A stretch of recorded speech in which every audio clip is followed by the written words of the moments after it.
ప్రభువునందు నాకు అత్యంత మిక్కిలి ప్రియమైనటువంటి దేవుని బిడ్డలారా, దేవుని సంగమా, ఈ మాటలు మనమందరము కూడా జాగరూకులమై వినాలని మీ అందరికీ కూడా నేను మనవి చేస్తూ ఉంటున్నాను.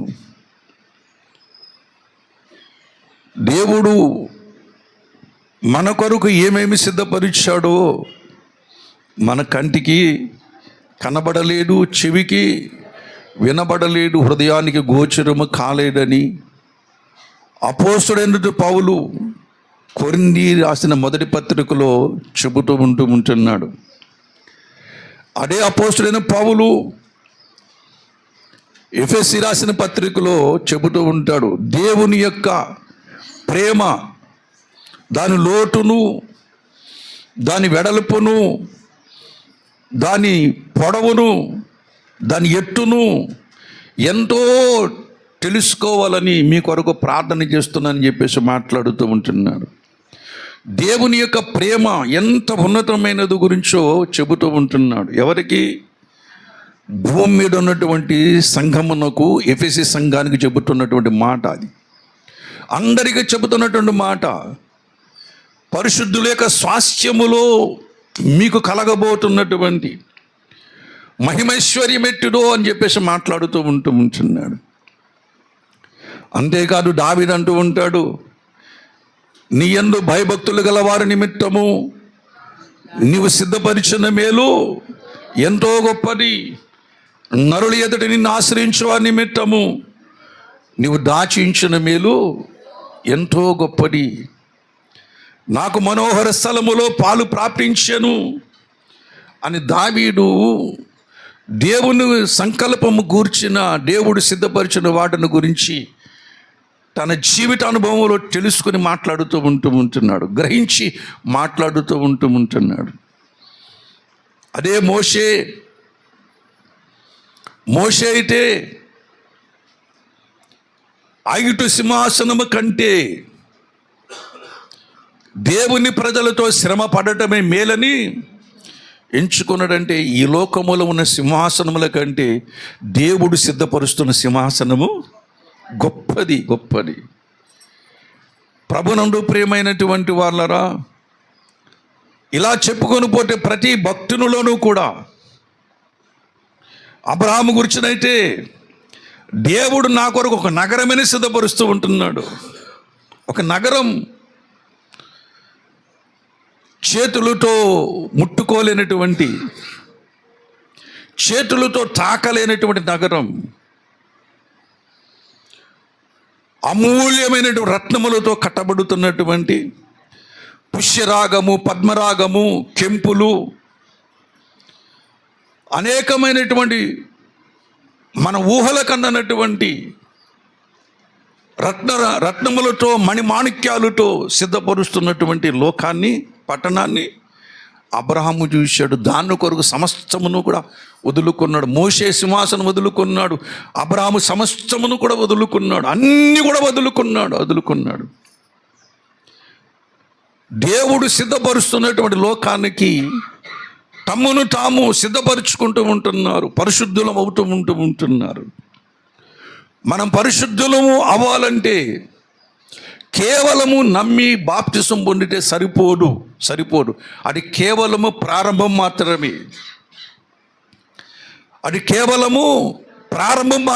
అక్కడి నుంచి నడక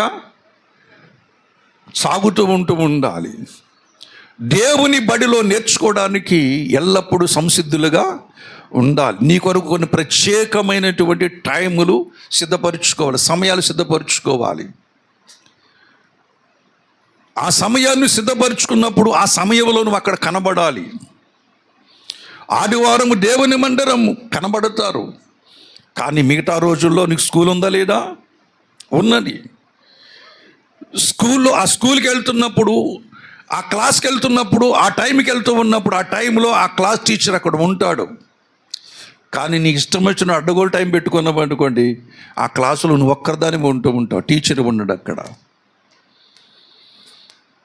నీ చేతిలో పుస్తకాలు ఉంటాయి, నీ చేతిలో పెన్ను ఉంటుంది, నీ చెవులు, నీ నోరు మాట్లాడుతూనే ఉంటుంది, కానీ అక్కడ చెప్పే నాదుడు, అక్కడ టీచర్ అక్కడ ఉండడు. భక్తికి ఒక క్రమం అనేది ఉండాలి. ఆ క్రమమైన భక్తి నేర్చుకున్నప్పుడు నీకు విద్య చక్కగా నేర్పుతాడు టీచర్, గురువు. మన ప్రభువైన యేసుక్రీస్తు వారు మనకందరికీ గురువే. ఆయన నేర్పుతూ ఆ టైంకు నువ్వు అక్కడ ఉండాలి. నీ జీవితంలో నీ ఇష్టం, సోమవారం మొదలుకొని శనివారం వరకు నీ జీవితంలో ఇంటి దగ్గర ఏ టైం పెట్టుకుంటావు పెట్టుకో. ఆడ అర్ధరాత్రి 12 గంటలు పెట్టుకో, అర్ధరాత్రి తెల్లవారుజాము 4 గంటలు పెట్టుకో, మధ్యాహ్నం 3 గంటలు పెట్టుకో. ఏ టైం పెట్టి నీకు అనుకూల టైం పెట్టుకో. ఆలోచన చేసుకో. ఆ టైంలో నువ్వు అక్కడ కనబడాలి. అది క్రమం. ఆ టైంలో నువ్వు సిద్ధపరచుకున్న తర్వాత ఆ టైములో నీ దగ్గరికి ఆ గురువు వస్తూ ఉంటాడు. నువ్వు బైబిల్ చదువుతున్నప్పుడు నీకు మార్గము నిర్దేశిస్తూ ఉంటాడు, ఆలోచన చెబుతూ ఉంటాడు. అంతేకాదు ఆ క్రమాన్ని పాటిస్తూ ఉన్నప్పుడు, వాక్య ధ్యానాన్ని పాటిస్తూ ఉన్నప్పుడు, ఆ క్రమాన్ని ప్రార్థన జీవితం పాటిస్తూ ఉన్నప్పుడు నీకు తెలియకుండానే నీలో పరిశుద్ధతని దేవుడు కలుగు చేస్తూ ఉంటాడు. హల్లెలూయా. దేవుని బిడ్డలారా, అదే దేవునితో సహవాసం అంటే. నాకు ఇష్టమైన ఉదయం తెల్లవారుజాము 4 గంటలకు కూడుకుంటానంటే ప్రార్థన చేసుకో, కానీ కంటిన్యూ చెయ్యి. అలాగే నా ఇష్టం 10 గంటలకు ఖాళీ అయ్యింది, 10 గంటలకు ప్రార్థన చేసుకుంటానంటే ఆ 10 గంటలకే చేయి, ప్రతిరోజు 10 గంటలకే చెయ్యి. లేదు, అందరూ పిల్లలు స్కూల్కి వెళ్ళిపోతూ ఉంటారు, నా పనులు కూడా అయిపోతుంటే మధ్యాహ్నం భోజనం చేసిన కొంచెం రెస్ట్ తీసుకుని 3 గంటలకు ప్రార్థన చేసుకుంటావా, ఆ 3 గంటలకే మోకరించి అక్కడ ప్రార్థన చేయి. లేదు, పగలంతా నాకు బిజీగా ఉంటుంది అనుకుంటే రాత్రి 10 గంటలకైనా ప్రార్థన చేయి. ఒక టైం నిర్దేశమైన టైం పెట్టుకోండి. ప్రార్థనా కాలములు ఉన్నాయి, ప్రార్థన సమయములు ఉన్నాయి. ఎందుకు ఈ మాటలు చెప్తున్నానంటే నువ్వు పరిశుద్ధుడు అవ్వాలి, పరిశుద్ధురాలు అవ్వాలి. రక్షించబడిన ప్రతి ఒక్కడు కూడా పరిశుద్ధుడు అవ్వాలి. పరిశుద్ధుడు అయితేనే నీవు పరలోక రాజ్యం వెళ్ళడానికి అవకాశం ఉంటున్నది. నమ్మి బాప్టిసం పొందినంత మాత్రం నువ్వు పరలోక రాజ్యం వెళ్ళడానికి అవకాశము లేదు. ఆ పైన ప్రభు కృప మీద ఆధారపడటమే తప్ప బైబిల్ ప్రకారంగా, వాక్య ప్రకారం చూసుకున్నట్లయితే దేవుని బిడ్డలారా పరిశుద్ధులం అవ్వాలి, దేవుని ఎదుట పరిశుద్ధులం అవ్వాలి. అందుకనే పౌలు ప్రయాసపడుతూ ఉంటున్నాడు. అందుకనే అందరూ కూడా, ప్రవక్త అందరూ కూడా ప్రయాసపడుతూ ఉంటున్నారు. అది తెలుసుకొని విశ్వాస జీవితంలో సాగిపోవాలి. సాగిపోయినప్పుడు దేవుడు నీ పట్ల ఏ ఉద్దేశాలైతే ఉద్దేశించాడో ఆ ఉద్దేశాలు నీకు బయలుపరుస్తూ ఉంటాడు. నీ పట్ల ఎటువంటి తలంపులు కలిగి ఉన్నాడో, ఎటువంటి ఉద్దేశాలు కలిగి ఉన్నాడో, ఎటువంటి జీవితానికి సిద్ధపరచబోతూ ఉంటున్నాడో నీకు దేవుడు, పరిశుద్ధాత్మ దేవుడు తెలియజేస్తూ ఉంటాడు. మోషేకు తెలియజేసినట్లుగా, హనోకుకు తెలియజేసినట్లుగా, నోవుకు తెలియజేసినట్లుగా, పౌలుకి తెలియజేసినట్లుగా, దావీదుకు తెలియజేసినట్లుగా ప్రతి సంగతి కూడా నీకు తెలియజేస్తూ ఉంటాడు. హల్లెలూయా. ప్రభునందు ప్రియమైనటువంటి వాళ్ళరా, అందుకొరకు నీకు క్రమమైనటువంటి జీవితం అనేది ఉండాలి. పనులు చేసుకోండి, ఇష్టం ఏ పనులని చేసుకోండి, వ్యాపారం చేసుకోండి, కూలి పని చేసుకోండి, మరి మరి మరి మరి ఇంటి దగ్గర పని చేసుకుని పనులు చేసుకోండి, ఏ పనైనా చేసుకోండి. కానీ స్కూల్కి మాత్రం వచ్చే టైంకి మాత్రం రావాలి. స్కూల్కి ఏ టైం రావాలి? స్కూల్కి మాత్రం వచ్చేది ఒక టైం, ఒక ఫిక్స్డ్ టైం ఉంటుంది. ఆ స్కూల్ టైంలో పిల్లలు రాకపోతే టీచర్లు ఊరుకుంటారా? ఊరుకోరు. కానీ టైం వెళ్తే అక్కడికి ఆ క్లాసులో టీచరు ఉండడు. నువ్వు తెలుగు టీచర్ టైం దగ్గరికి వెళ్ళావు అనుకోండి, ఆ క్లాస్ రూమ్లో ఆ టైంకి తెలుగు టీచర్ వచ్చి బోధిస్తాడు నీకు. కానీ ఆ టైంకి వెళ్ళేదాడు అక్కడ ఉర్దూ మాట్లాడే వస్తాడు అక్కడ, మళ్ళీ నీకు ఉర్దూ అర్థం కాదు. అనేక మంది పరిశుద్ధులుగా తీర్చబడలేకపోవడానికి కారణం ఏమిటంటే సరైనటువంటి ప్రార్థన నియామక సమయాలు, వాక్య ధ్యాన నియామక సమయాలు మన జీవితంలో నిర్ణయించుకోకపోవటమే. బ్యాంకులోకి వెళ్ళి డబ్బులు తెచ్చుకోవాలంటే టైం ఉంది. బ్యాంకులోకి వెళ్ళి డబ్బులు తెచ్చుకోవాలంటే టైం ఉన్నది. బస్సు ఎక్కాలి, బస్సు ప్రయాణం చేయాలంటే బస్సుకి, ట్రైన్కి టైం ఉన్నది, సమయం ఉన్నది. ఫ్లైట్కి సమయం ఉన్నది. ప్రతిదానికి సూర్యుడు ఉదయించాలంటే సమయం ఉన్నది, సూర్యుడు అస్తమించాలంటే సమయం ఉన్నది. మరి దైవభక్తికి సమయం ఏది? ఎందుకు ఈ మాటలు చెప్తానంటే, మీరు చదువుకున్నటువంటి మూలవాక్యం చూశారు 113వ కీర్తన 7వ వచనం ఏమన్నాడు అక్కడ? ప్రధానులతోనూ, తన ప్రజల ప్రధానులతోనూ వారిని కూర్చుండబెట్టుటకై అంటూ ఉంటున్నాడు. వారెవరు? ఆయన సొత్తైనటువంటి ప్రజలు. హల్లెలూయా. ఆయన స్వరక్తమిచ్చి కొనుక్కున్నటువంటి ప్రజలు. ఎక్కడ కూర్చుండబెడతాడంట? ఎవరా ప్రధానులు? పడిపోయిన దూతల్లో ప్రధానులు ఉన్నారు. దేవుడు వారందరినీ బంధించి పెడరెక్కలు విరిచి కట్టేసేసి వాళ్ళకి కటిక చీకటి కానీ బిలములు త్రోసివేసి ప్రజలందరినీ పిలుస్తున్న, వచ్చేయండి, మీకు ఆటంకములు ఏమీ లేవు, రక్షణ పొందండి అని పిలుస్తూ ఉంటున్నాడు. అపవాది బంధించబడ్డాడు, రక్షణ పొందుకోమని దేవుడు చెబుతూ ఉంటున్నాడు. ఈలో కొంతమంది ప్రధానులు ఉన్నారు అక్కడ. కానీ పరలోకములో, మహిమ ప్రపంచాలలో ఇంకా ప్రధానులు అనేక మంది. వాళ్ళు పడిపోయిన దూతల సమూహము కాదు, యేసయ్య ఏలుతున్న రాజ్యములు అవన్నీ కూడా. హల్లెలూయా. యేసయ్య ఏలుతున్నటువంటి మహిమ ప్రపంచాలు ప్రధానులు ఉన్నారు. వాళ్ళు శక్తి స్వరూపులు, వాళ్ళు మహాబలవంతులు, వాళ్ళ మాటలు మహత్యము కలిగినటువంటివి. వాళ్ళు వ్యవసాయం చేసేవాళ్ళు అక్కడ ఉన్నారు. వ్యవసాయం చేసేవాళ్ళు, వ్యాపారస్తులు అక్కడ ఉన్నారు. అక్కడ కూడా వ్యాపారం ఉన్నది, వ్యవసాయం ఉన్నది, అన్నీ కూడా అక్కడ ఉన్నాయి. అటువంటి ప్రధానులు వాళ్ళకి వాళ్ళు యజమానులు, రాజులు, అధిపతులు, అధికారులు, వాళ్ళందరూ కూడా. వాళ్ళందరికంటే నిన్ను ఇక్కడ ఏం చేద్దా, వాళ్ళతో పాటు నిన్ను కూర్చుండబెట్టరు. ఒకసారి ఆలోచన చేయండి, ఇది సాధ్యమేనంటారా? ఆ వచనం చదువుకుని ముందర నాకు నవ్వు వచ్చింది. ఏమొచ్చింది? నవ్వు వచ్చింది. చాలా నవ్వుకున్నాను. ఇది సాధ్యమేనంటారా? ఏమండి, ఆది కాండములో ఏదైనా వనములో వచ్చిన ప్రశ్న, ఇది నిజమా? ఏమండి, ఇది నిజమా? ఎప్పుడన్నా చదువుకున్నారా మాట? మీ దృష్టిలోకి వచ్చిందా మాట? ఇది నిజం, ఇది జరిగే పని అంట.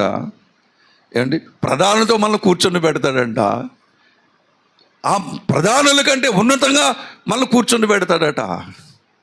ప్రభునందు ప్రియమైనటువంటి వాళ్ళరా, మనకైతే సాధ్యము కానీ దేవునికి సమస్తము కూడా సాధ్యము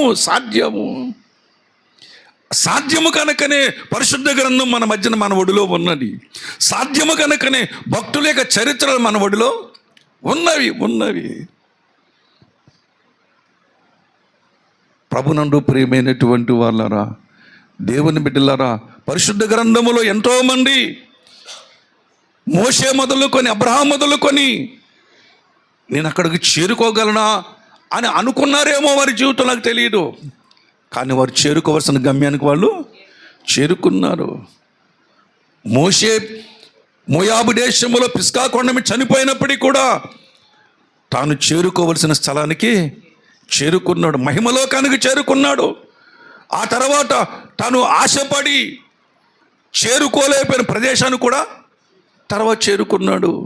మోషే ఎప్పటివాడు, యేసుక్రీస్తు ప్రభు వారు ఎప్పటివారైనా. కానీ మోషే యేసు ప్రభువుతో మరి కలుసుకుని మాట్లాడడానికి, యేసు ప్రభు వారు భూమి మీద చేయబోతున్న నిర్గమమును గురించి మాట్లాడడానికి దేవునితో మరి మోషే, ఏలియాలు ఎక్కడికి వచ్చారు? రూపాంతర కొండ మీదకి వచ్చారు. తాబోరు కొండ అంటారు దాన్ని. రూపాంతర కొండ మీదకి వచ్చారు. ఆ రూపాంతర కొండ మీద ఏలియాకు ఒకటి, మోషేకు ఒకటి, యేసు ప్రభు వారికి ఒకటి పర్ణశాల కాదు, గుడిలే కట్టేశారు అక్కడ. పర్ణశాలలు అంటే పాకలు వేసుకుని, కానీ అక్కడ పెద్ద చర్చిలే నిర్మితమైపోయినాయి. మోషే ఎక్కడికి వచ్చాడు?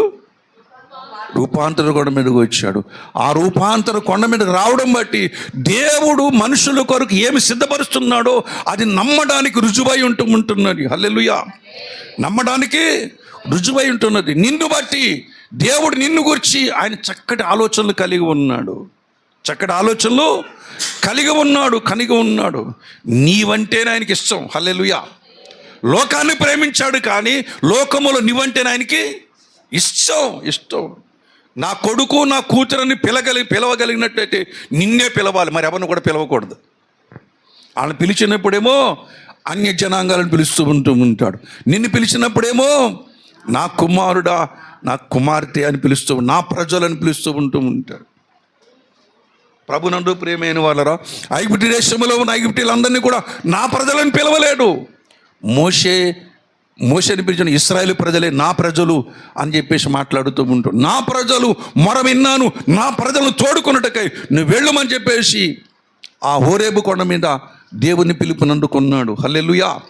ప్రభునందు ప్రియమైనటువంటి వాళ్ళరా, నీవు దేవుని కొరకు ప్రత్యేకించబడిన జనాంగం అని నువ్వు గుర్తుపెట్టుకోవాలి, అనుక్షణము కూడా గుర్తుపెట్టుకోవాలి.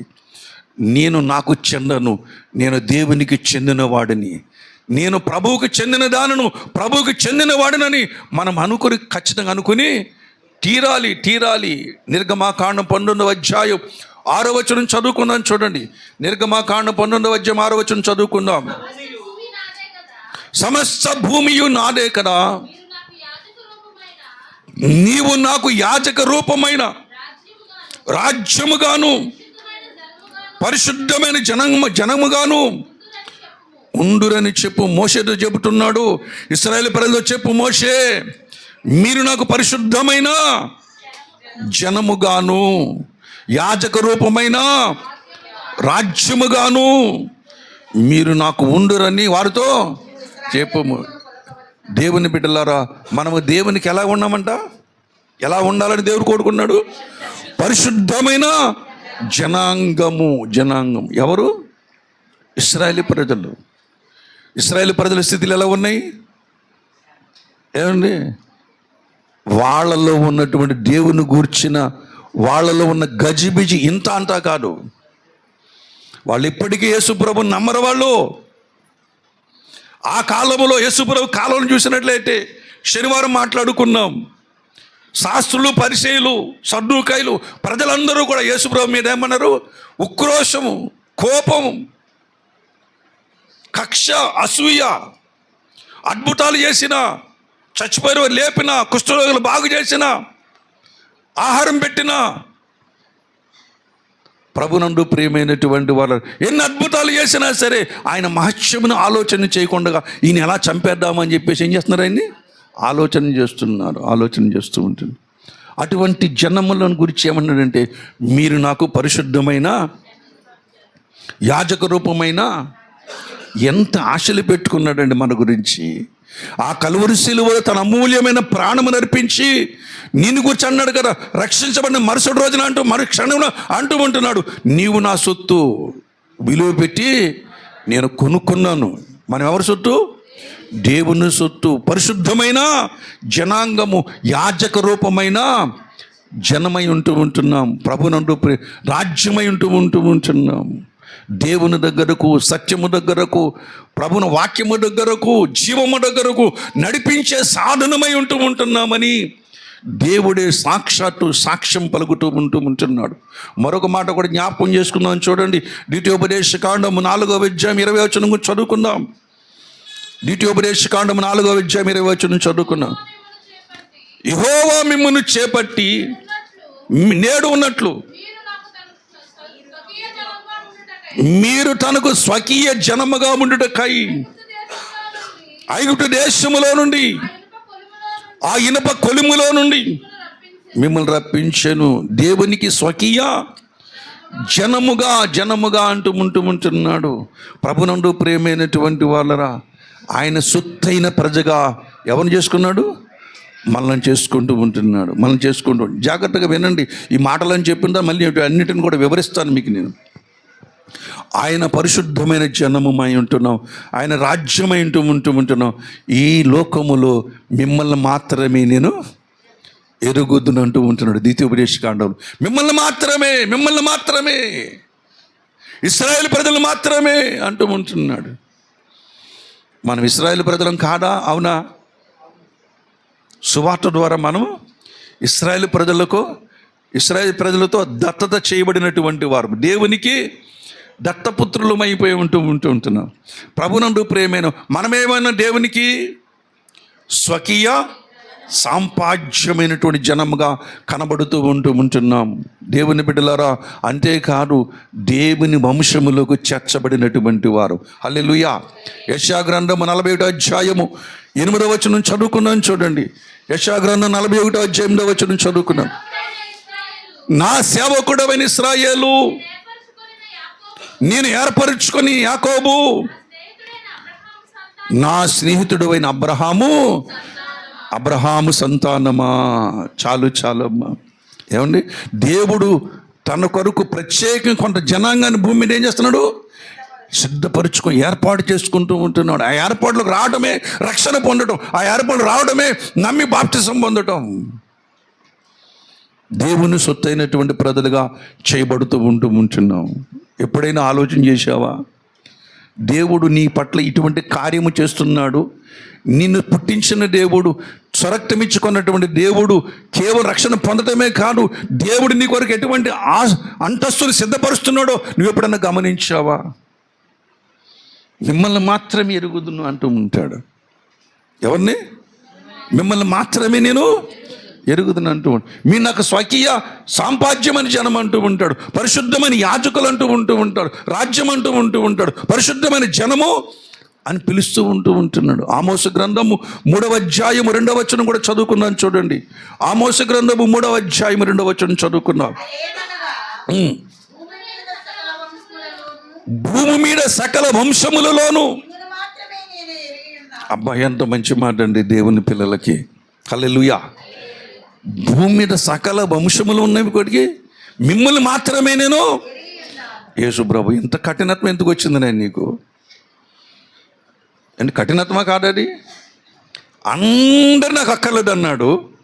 ఏమండి, మిమ్మల్ని మాత్రమే నేను ఎరుగుదని అంటూ ఉంటున్నాడు. కఠినుడు కాదండి, దయామయుడైన, ప్రేమామయుడు, కనికరమయుడు, నా ఎద్దకు వచ్చిన ఎంత మాత్రము త్రోసివేయును అని చెప్పినటువంటి మహానుభావుడు ఎవరంటే మన ప్రభు అయిన యేసుక్రీస్తు ఒక్కడే. ఆయన ఏమన్నాడు? భూమి మీద సకల వంశములు ఎన్నో ఉన్నప్పటికీ కూడా మిమ్మల్ని మాత్రమే నేను ఎరుగుదును. ఎవరు వాళ్ళు?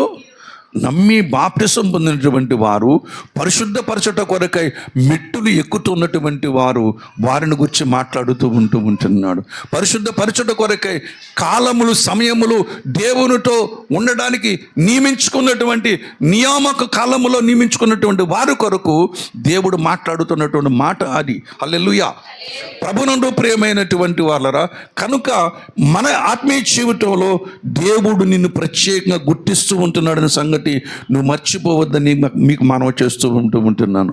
కాబట్టి మనకు ఇంత భాగ్యం ఇస్తున్నాడంటే వంశములు ప్రత్యేకిస్తూ ఉంటున్నాడు, జనాంగములు ప్రత్యేకిస్తూ ఉంటున్నాడు, దేవుని సొత్తుని ప్రజలేగా మనల్ని పిలుస్తున్నాడు. కాబట్టి దేవుని యొక్క అడుగు జాడలను నువ్వు గుర్తుపట్టవలసిన బాధ్యత ఎవరిది? మనదే.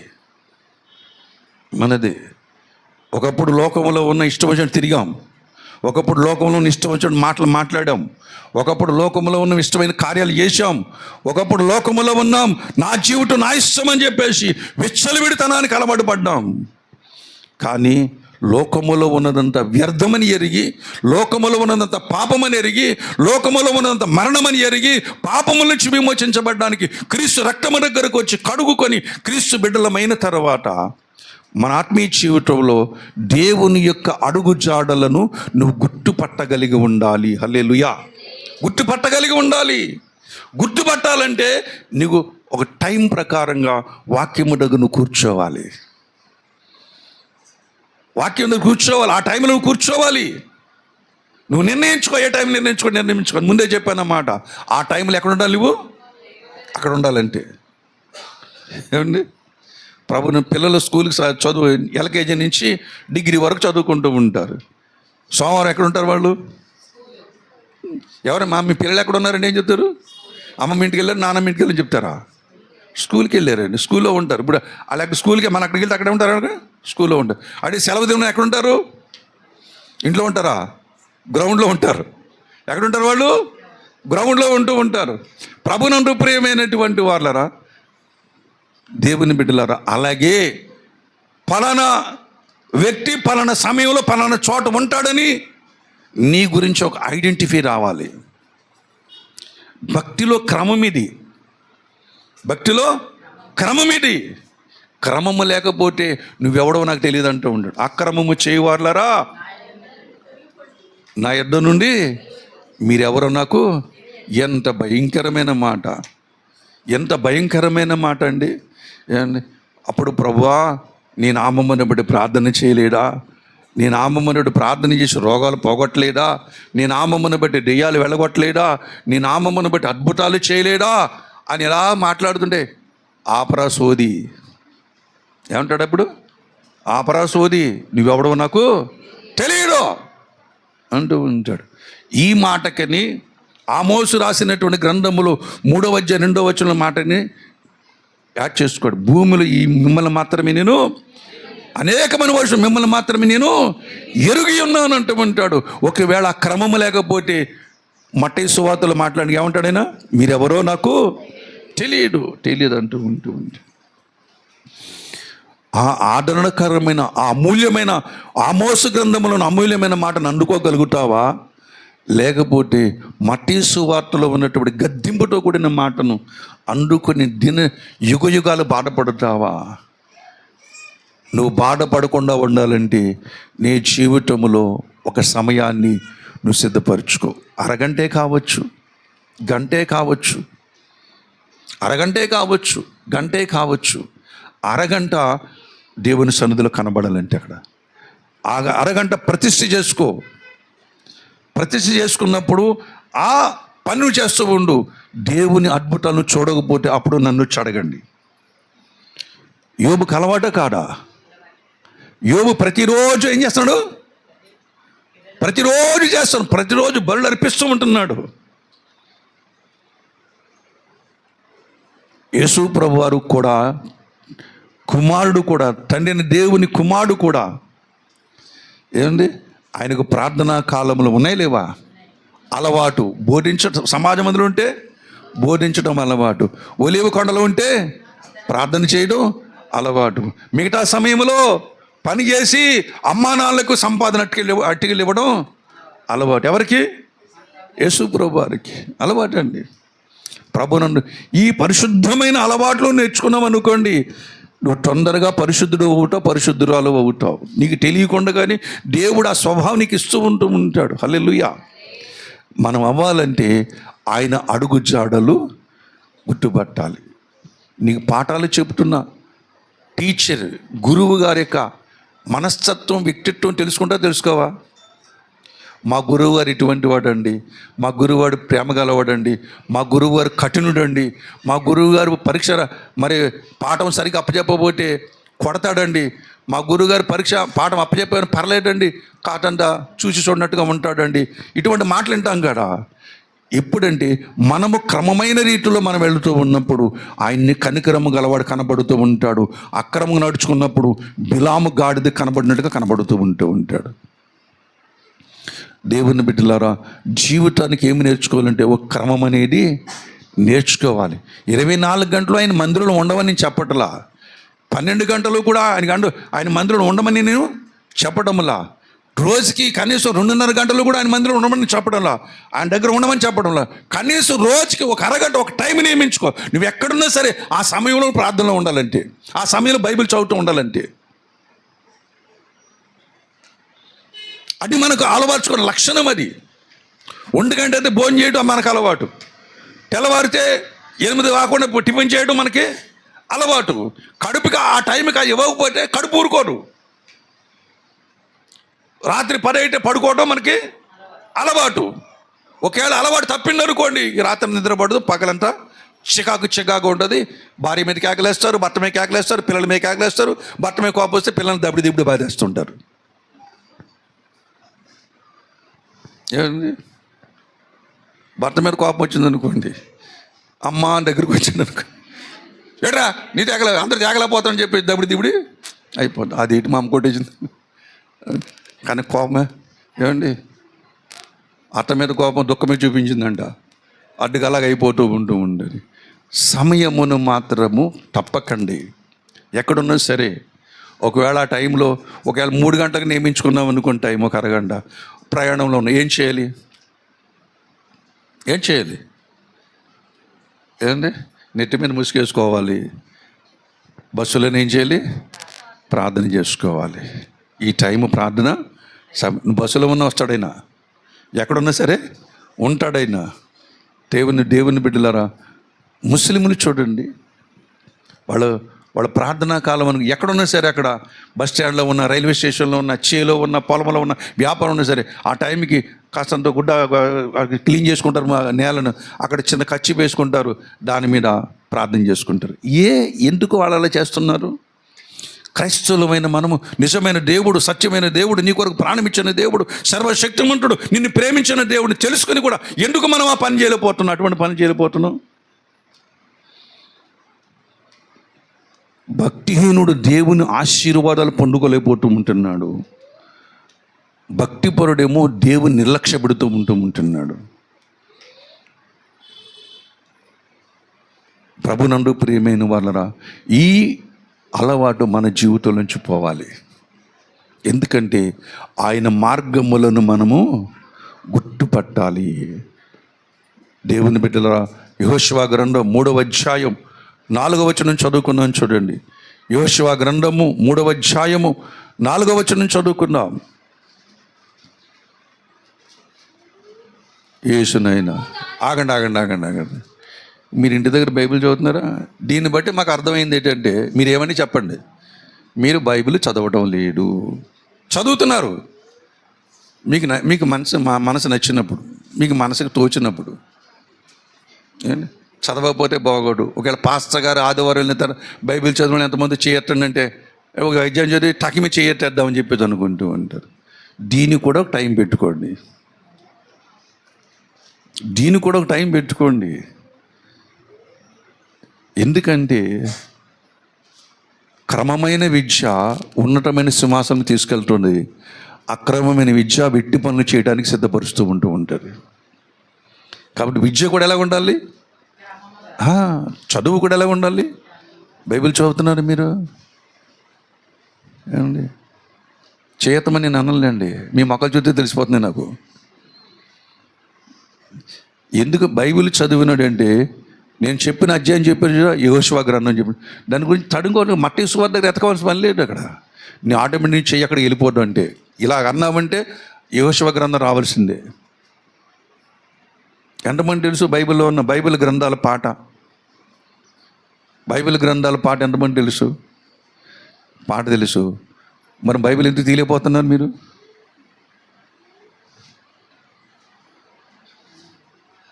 మీకు నేర్పన పాట నేర్చుకుందాం. ఎక్కడ విడిచిపెట్టాను మర్చిపోకండి. మళ్ళీ మిమ్మల్ని అడుగుతాను, నేను ఎక్కడ విడిచిపెట్టానండి.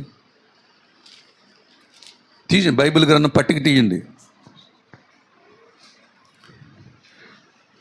పాత నిబంధన పట్టిక, కొత్త నిబంధన పట్టిక పక్కనే ఉంటాయి. వెనకాల పేజీలో, ముందు పేజీలో పాత నిబంధన ఉంటుంది, వెనకాల పేజీలో కొత్త నిబంధన ఉంటాయి. దైవ గ్రంథమందు పుస్తకంబు లివియగా వరుస, అవియు చేర్చు అమరపురికి ఆత్మ నెల్లను.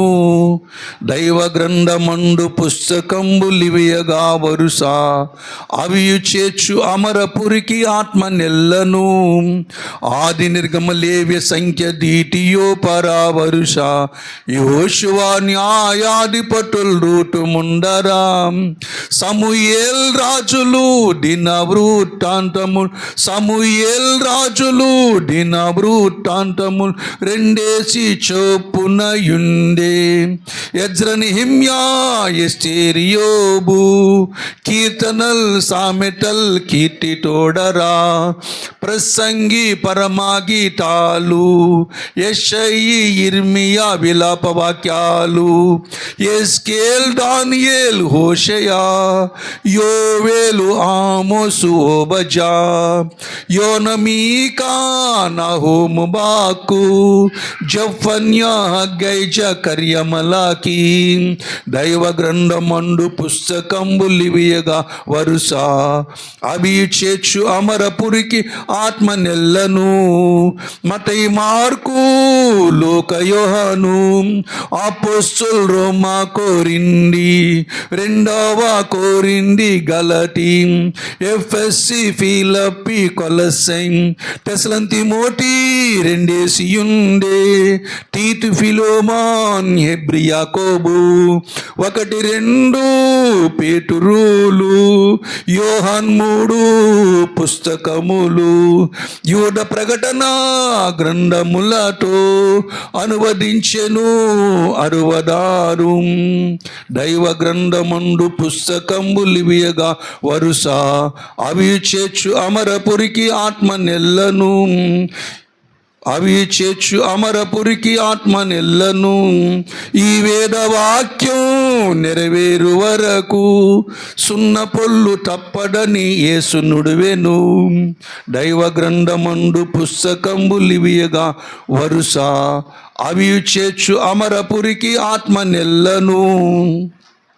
దేవుని బిడ్డలారా, ఈ పాట నేర్చుకున్నాం అనుకోండి, ఓబద్య గ్రంథం ఎక్కడుందో మన చెయ్యి అక్కడికి వెళ్ళిపోద్ది. యోనా గ్రంథం ఎక్కడుంది అక్కడికి మన చెయ్య వెళ్ళిపోద్దు. యోధాపత్రిక ఎక్కడుంది అక్కడ మన చెయ్య వెళ్ళిపోద్దు. ఆటోమేటిక్గా తెలియకుండా వచ్చింది విద్య. అది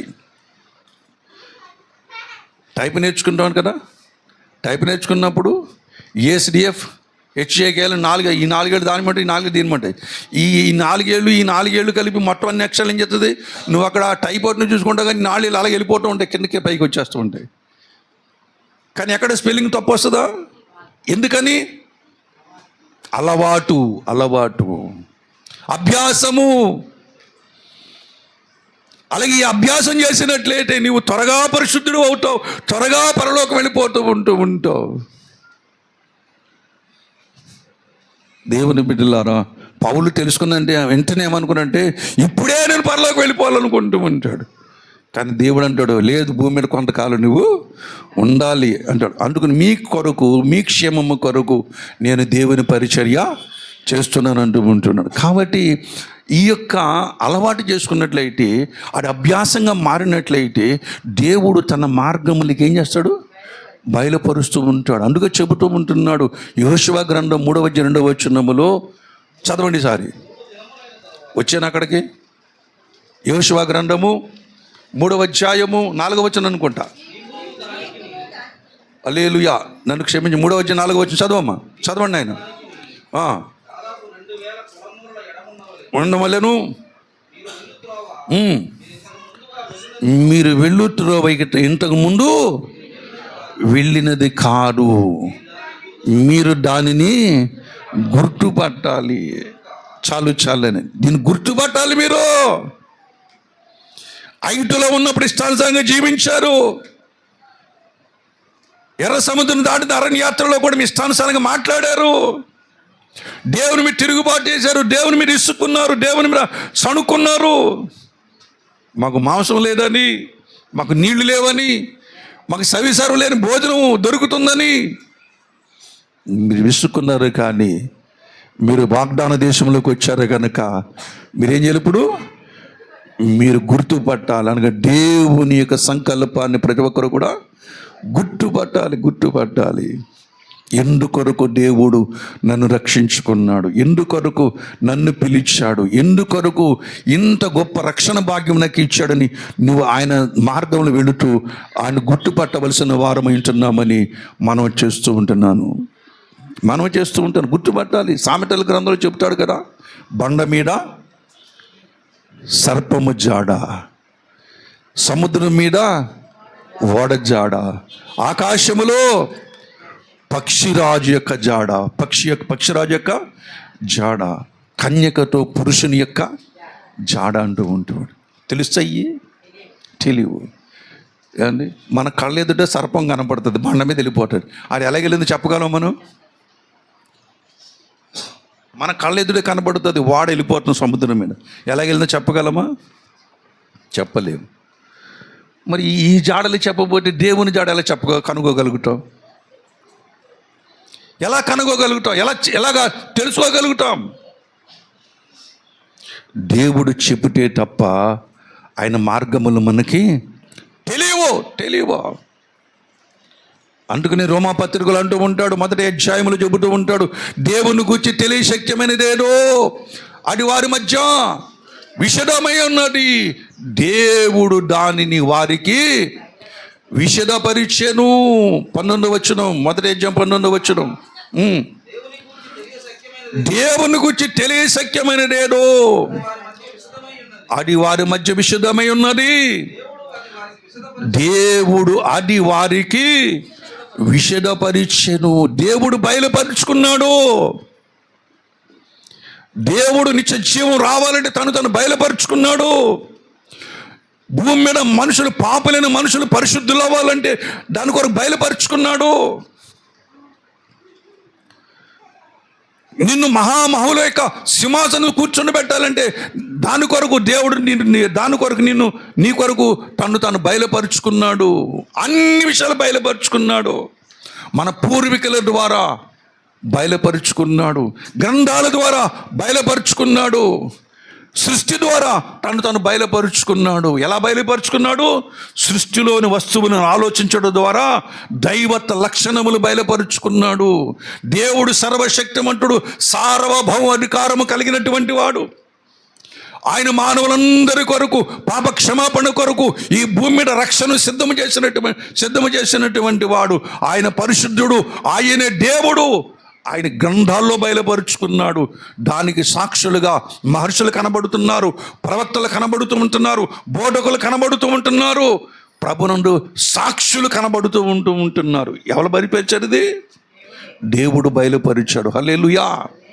దేవుని బిడ్డలారా, దేవుని గూర్చిన జాడలు దేవుడు బయలుపరిచాడు కాబట్టి ఆ జాడలు విస్తరిస్తూ ఉంటున్నాయి, చిగురిస్తూ ఉంటున్నాయి. ప్రభునందు ప్రియమైనటువంటి అప్రహితంగా అవి సాగిపోతూ ఉంటున్నాయి. దేవుని బిడ్డలారా, దయచేసి కీర్తన గ్రంథములో ఆ మాటను కూడా జ్ఞాపకం చేసుకుందాం. 65వ అధ్యాయము 11వ వచనం చదువుకుందాం. కీర్తన గ్రంథము 65:11 వచనం చదవండి. సంవత్సరము నీ దయా కిరీటమును ధరింపజేసి ఉన్నావు, నీ జాడలు సారము.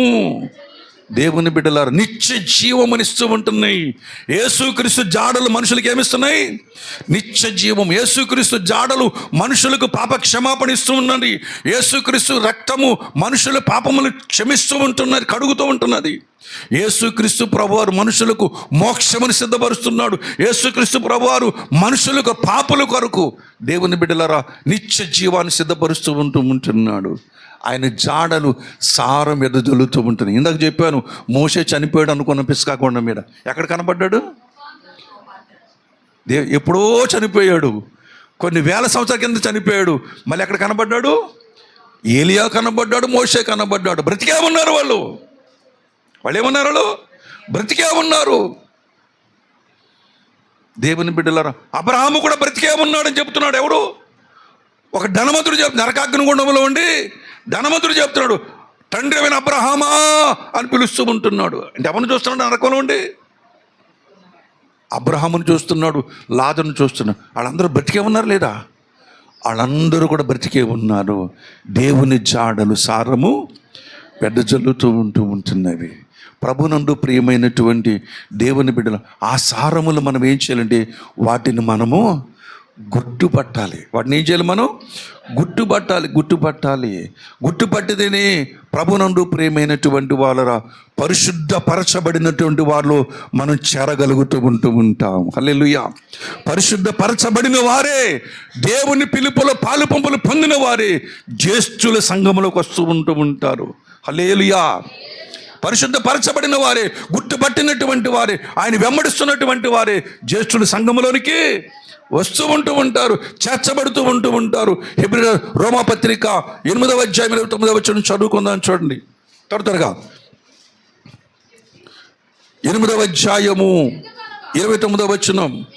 ఎందుకనగా తన కుమారుడు అనేక సహోదరుల్లో జ్యేష్ఠుడు. చాలమ్మా, అనేక సహోదరులు ఏమైనాడైనా జ్యేష్ఠుడు, మొట్టమొదట పుట్టినటువంటి వాడు.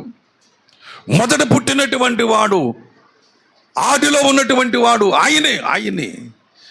ఇప్పుడు ఆయనకు ఒక సంఘం ఉంది. ఆ సంఘం పేరు ఏం పేరు? క్రీస్తు సంఘము కాదు, అగాపే సంపూర్ణ సువార్త సంఘము కాదు, లేమెన్ చెవెంజల్ గారి ఫెలోషిప్ కాదు, లూథరన్ కాదు, మార్టిన్ కాదు, ప్రభునందు ప్రేమైనటువంటి వాళ్ళ సెయింట్ పాల్ చర్చ్ కాదు, అపోస్తలుల పౌలు చర్చ్ కాదు, ఏ చర్చ్ కూడా కాదు. ఆ సంఘం పేరేం పేరు?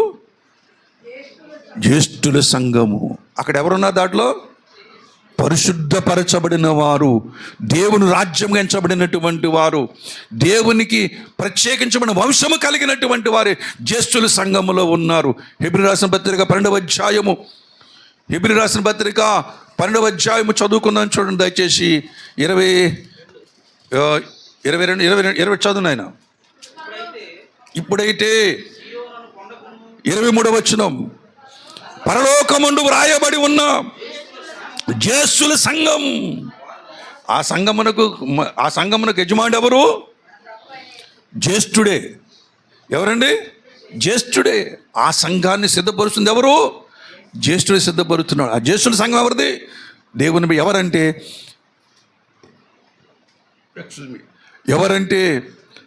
హెబ్రీ రాసిన పత్రిక 3వ అధ్యాయం 1వ వచనం, పరిశుద్ధ పిలుపులో పాలు పంపులు పొందిన పరలోక సంబంధమైన పరిశుద్ధ పిలుపులో పాలు పంపులు పొందిన పరిశుద్ధ సహోదరులు, అది పరిశుద్ధులది. ఆ సంఘం ఎవరిది? జ్యేష్ఠుల సంఘము. అందులో జ్యేష్ఠుడు ఎవరు? మన ప్రభువే. దేవుని బిడ్డలారా, అందులో ఉన్న వాళ్ళందరూ కూడా జ్యేష్ఠులే. అందరికంటే పెద్ద జ్యేష్ఠుడు ఎవరు? మన ప్రభు అయిన యేసుక్రీస్తు ప్రభు వారు. ఆ సంఘములోనికి రావాలి. మనం అనుకుంటాం కదా, రక్షించబడిన తర్వాత ఏదో రకంగా తిప్పలు పడేసి ప్రాణం పోగొట్టుకుని ప్రాణం విడిచిపెట్టిన తర్వాత పరలోకంలో ఏదో మూలంటే చాలు ప్రభువా అని మనం అనుకుంటూ ఉంటాం. దేవుడు ఏమనుకుంటున్నాడు? ఏమన్నా తండ్రి అనుకున్నాడు, ఇన్ని ఉన్నతమైన IPS IAS చదువులు చదివించాలి, PG చదివించాలి, గొప్ప చదువులు చదివించాలని తండ్రి అనుకుంటే, నాకు చదువు అక్కర్లేదు అన్నాడు ఒకడు. ఎందుకు అక్కర్లేదంటే, అక్కర్లేదంటే నీ దగ్గర డబ్బులు ఉన్నాయి నా దగ్గర, చదువుకోమంటే ఏమన్నాడు? చదువు అవసరం లేదంటూ ఉంటున్నాడు. అని విడిచిపెట్టేశాడు. మరొకడు అన్నాడు, తండ్రి అన్న కష్టపడి చదువుకోండి. నువ్వు కష్టపడ్డావు నాకు ఇష్టం లేదు నాన్న, నువ్వు కష్టపడ్డావు నాకు ఇష్టం లేదు, నేను కూలి పని చేసుకుంటానులే అంటూ.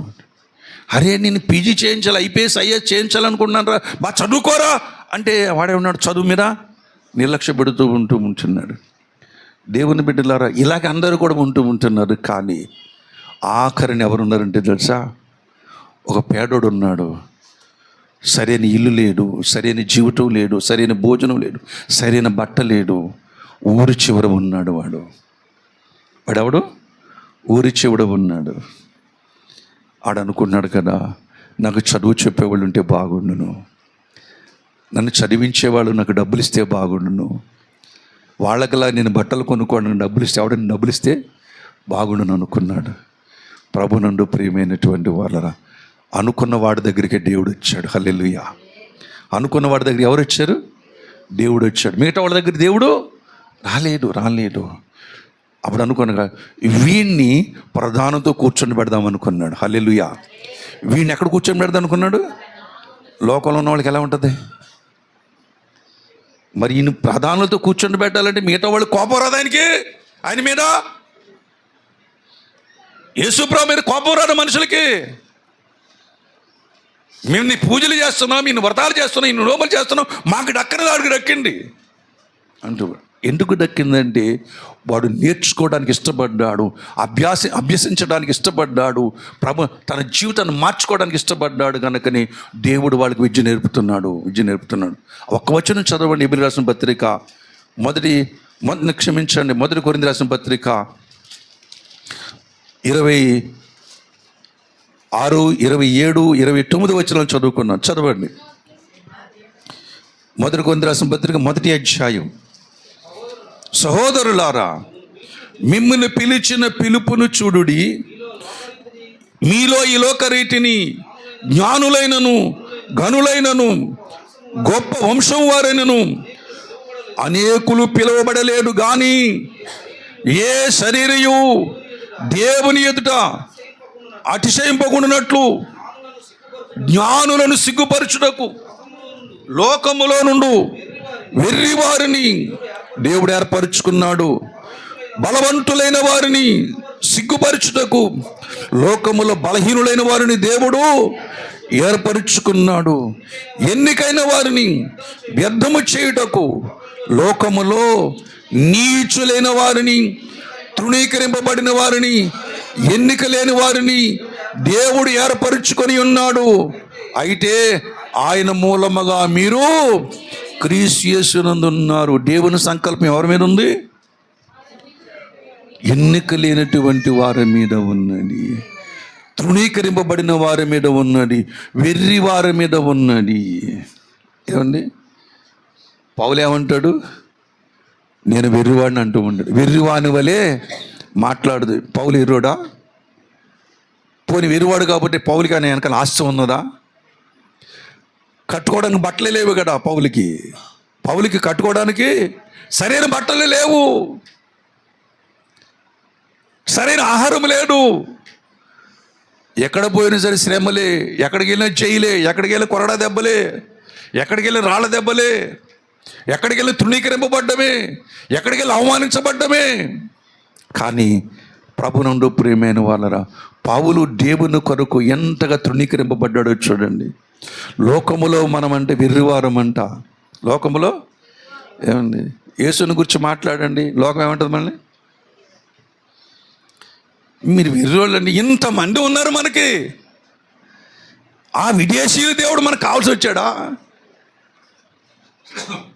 ఎవరండి? ఆ విదేశీయుల దేవుడు మనకు కావాల్సి వచ్చాడా? ఇంతమంది ఉన్నారు కదా, 33 కోట్ల మంది చెప్పను, అంత డబల్ మించిపోయారు సంఖ్య అంతా కూడా. ఎప్పుడో మన తాత ముత్తాతల నాటి కాలం మాట అది. కానీ ఇన్ని కోట్ల మంది ఉండగా యేసు ప్రభుని దేవుడు అంటారేటమ్మా, ఎంత ఎర్రోళ్ళు అయిపోయారట మీరు అంటూ ఉంటారు. నిజంగా ఆ మాట అంటే మనం ఏం చేయాలి? అనిపించుకోవాలి. ఆ చేత అనిపించుకోవాలనిపించొద్దా? అనిపించుకోవాలంటే ఏం చేయాలి? యేసుప్రభుని నమ్ముకోమని చెప్పాలి. ఏం చేయాలి? యేసుప్రభుని నమ్ముకోండి. యేసుప్రభు నమ్ముకుంటే ఏమన్నా మనకి పాపక్షమాపణం అన్నది, యేసుప్రభు నమ్ముకుంటే నిత్య జీవం అన్నది. యేసుప్రభు నమ్ముకుంటే నరక బాధ తప్పుద్ది. కాబట్టి యేసుప్రభు నమ్ముకుంటే వాళ్ళు ఏమంటారు? వాళ్ళు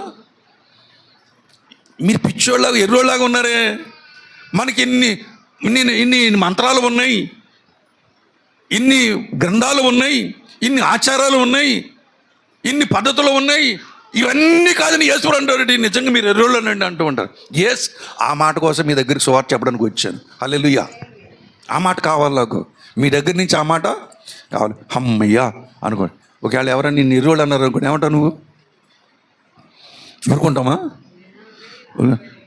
నువ్వే ఎర్రి బాగులోళ్ళు. ఏంటి, మీ నాన్న ఎర్రోడు, మీ అమ్మ ఎర్రది, మీ తాత ఎర్రోడు అని ఒక మాట మాట్లాడతాం, 2 మాటలు మాట్లాడతామా? కానీ లోకము చేత నువ్వు ఎర్రిబాగులు దానివి, వెర్రివాడివి, నువ్వు అజ్ఞానివి అనిపించుకోవాలి. అనిపించుకున్నవాడు అజ్ఞానా, వెర్రివాడా? కాదు. పౌలు అంటాడు, ఇప్పటి వరకు ఆకలి దప్పులు గలవారము కానీ ఏమీ లేనివారు మాత్రము కావు, అనేకులకు ఐశ్వర్యమును కలిగించేవారు ఉంటున్నాడు. ప్రభునందు నాకు అత్యంత మిక్కిలి ప్రియమైనటువంటి దేవుని బిడ్డలారా, వెర్రివారిని, తృణీకరింపబడిన వారిని, వెలివేయబడినటువంటి వారిని దేవుడు ఎన్నుకున్నాడు. ఎన్నుకుని ఎక్కడ కూర్చొని పెడతాడంట? ఏంటి, మూలవాక్యాలకు వచ్చేద్దాం. ఎన్నుకుని ఎక్కడ కూర్చొని పెడుతున్నాడు? ప్రధానులతో కూర్చొని పెడుతున్నాడు. అరే, నీ స్టేజ్ ఎలా మారిపోయింది? నీ స్టేజీ ఎంతలా మారిపోయింది? ప్రధానులతో ఉన్నావు. ఎందుకొరకు ప్రధానుల దగ్గర కూర్చోవాలి? ఎందుకొరకు కూర్చోవాలి? పౌలు అంటూ ఉంటాడు, మీరు దేవదూతలకు తీర్పు తీర్చుదురని ఎరుగురా. కింద కూర్చున్న చదువులేని వాళ్ళు అనుకుంటారు, అమ్మలు అనుకుంటూ ఉంటారు. మీరందరూ అనుకుంటూ ఉంటే చాలామంది, మేము దేవదూతలకు తీర్పు తీర్చడం ఏంటి? మా ఇంట్లో గోడలతో మేమే చచ్చిపోతుంటే. దేవదూతలు తీర్పు తీర్చే సామర్థ్యం ఉందా మీకు? ఉందా? లేదు.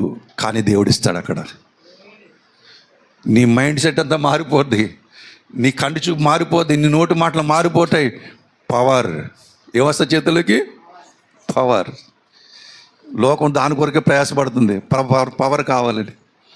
పవర్ కొరకు ఎన్ని పనికి మాలిన పనులైనా చేస్తూ ఉంటున్నారు దేవుని బిడ్డలారా. కానీ శాశ్వతమైన పవర్ ఎవరి చేతిలోకి వస్తుంది? నీ చేతుల్లో. ఎవరికి? దేవదూతలకు తీర్పు తీరుస్తావని వాగ్దానము దేవుడిస్తూ ఉంటున్నాడు.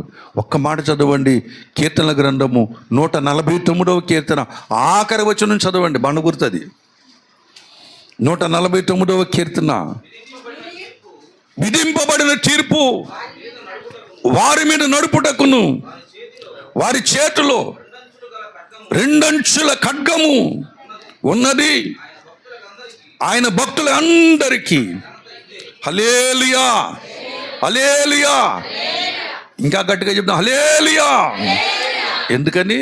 తన భక్తులకి అందరికీ ఘనత. ఏంటండి, మన పక్కన రోడ్డు పక్కన ఉండేవాడు వీడు. ఏమండి, రోడ్డు పక్కన ఉండేవాడు ఇరుబగులుడు అనుకున్నావు, నీచుడు అనుకున్నావు. ఏంటి, మనకి ఇంత కోట్లు ఉన్నా సరే ఆ దేవుడు ఏంటో కానీ మహత్యమేంటి? యేసుప్రభు అంట. ఆయన నమ్మిన వాడిని చెప్పి ఎక్కడ కూర్చొని ప్రధాన దగ్గర కూర్చోబెట్టాడు. ఒకప్పుడు అమ్మగారు 10 రూపాయలు డబ్బు ఇవ్వండి అని వెళ్ళినోడు ఇప్పుడు ఏమన్నారు? ఇప్పుడు అరే డబ్బు సంచుల మీద కూర్చున్నారు వీళ్ళు, ధనరాశుల మీద కూర్చున్నారు వీళ్ళు, కెంపుల మీద కూర్చున్నారు, పద్మరాగాల మీద కూర్చున్నారు, పుష్యరాగాల మీద కూర్చున్నారు, ప్రభునందు ప్రియమైన ముత్యాల మీద కూర్చున్నారు. వీటన్నికి అధిపతులు అయిపోయారు. ఎలా జరిగింది? ఎలా జరిగిందంటే ఇది మన వల్ల జరిగిందా? లేదు. అడుగో కలువరి సిలువలో నా కోసం మరణించిన యేసు వల్ల నాకు ఈ కార్యము, ఈ భాగ్యము దొరికింది. ఇశ్రాయేలు, నీ భాగ్యము ఎంత గొప్పది. వాళ్ళ దగ్గర కూర్చుని ఏం చేస్తాడు? పరలోకములో ఉన్న మహిమ రాజ్యాల్లో ఉన్నటువంటి ఆ ప్రధానులకు అందరికి ఏం చేస్తావు? నువ్వు తీర్పు తీర్చాలి. ఏంట్రా, నా ప్రభు గురించి ఏదో మాట్లాడుకున్నారంట పరలోకంలో, చెప్పండి అని అక్కడ చిత్రగుప్తుడు ఉంటాడు. తీసిరా లిస్టు. కొత్తగా రాజుగారు వచ్చారు ఇక్కడికి. కొత్తగా ఎవరు వచ్చారు? రాజుగారు వచ్చారు ఇక్కడికి. లిస్ట్ తీసుకురా. వీడు పరలోకములో ఒక మహిమరాజ్యములో రాజుగా ఉన్నప్పటికీ కూడా అనేక సార్లు దేవుణ్ణి ఘనపరచలేడు. ఏరా ఎందుకు వెళ్ళలేదు అని అడుగుతాడు. చెప్తాడు చెప్పడం, ఆ చెప్పుడు మాట ఆలకించు. ఎందుకు వెళ్ళలేదు? విన్నందుకు నీ శిక్ష, అంతే. పో, నీ జీతంలో కోత, నీ జీతంలో కోత, ఇంక్రిమెంట్ అంతా నీ జీవితకాలం కట్టే, లేకపోతే ఉద్యోగులు సస్పెండ్. ఏంది అక్కడ చేసే కార్యక్రమాలు అండి అన్నీ కూడా. ఎక్కడ? కాబట్టి ఈ లోకంలో ఉద్యోగులను బాధపడకండి, అక్కడ మంచి ఉద్యోగం ఉంది అక్కడ. ప్రభునందు ప్రియమైనటువంటి వాళ్ళ దేవుని మాటను ఎలాగ అర్థం చేసుకోవాలండి? ఇంత ప్రయాసపడితేనే కానీ మహామహులతో కూర్చొని పెడతాడట. ఎవరిని? తృణీకరింపబడిన వారిని, నిరుపేదలను, నీచులైన వారిని, ఆకలి దప్పులు కలిగినటువంటి వారిని, అజ్ఞానులను, వెర్రి వారిని దేవుడు ఏం చేస్తున్నాడు? లోకంలో ఏర్పాటు చేసుకో. ఆ ఏర్పాటులో నీవు నేను ఉన్నాను. హల్లెలూయా. దేవుని బిడ్డలారా, ఈ భాగ్యం ఎలా దొరికింది?